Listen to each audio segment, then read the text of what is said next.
নির্বাচনের জন্য 1 মাস বেশি সময় লাগলেও প্রয়োজনীয় সংস্কার করতে অন্তর্বর্তী সরকারের প্রতি আহ্বান জানিয়েছেন জামায়াতে ইসলামীর সহকারী সেক্রেটারি জেনারেল মাওলানা রফিকুল ইসলাম খান।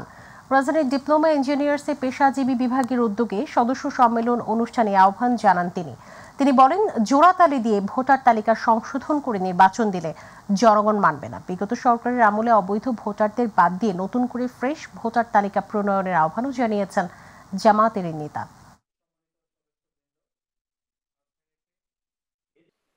এই জোড়াতালি দিয়ে ভোটার তালিকা সংশোধন করে আপনারা ভোটের দিকে যাবেন, এটা জনগণ মানবে না। এবং নতুন ভোটার তালিকা করতে কয়দিন লাগে? এতে যদি 1 মাস বেশিও লাগে তাতে দেওয়া উচিত। কি বলেন আপনারা? ফ্রেশ ভোটার তালিকা, ভুয়া ভোটার বাদ, আর ভোটার তালিকা থেকে যারা ভোটার হওয়ার মতো যারা বয়স হয়েছে তাদেরকে ভোটার তালিকায় অন্তর্ভুক্ত করা।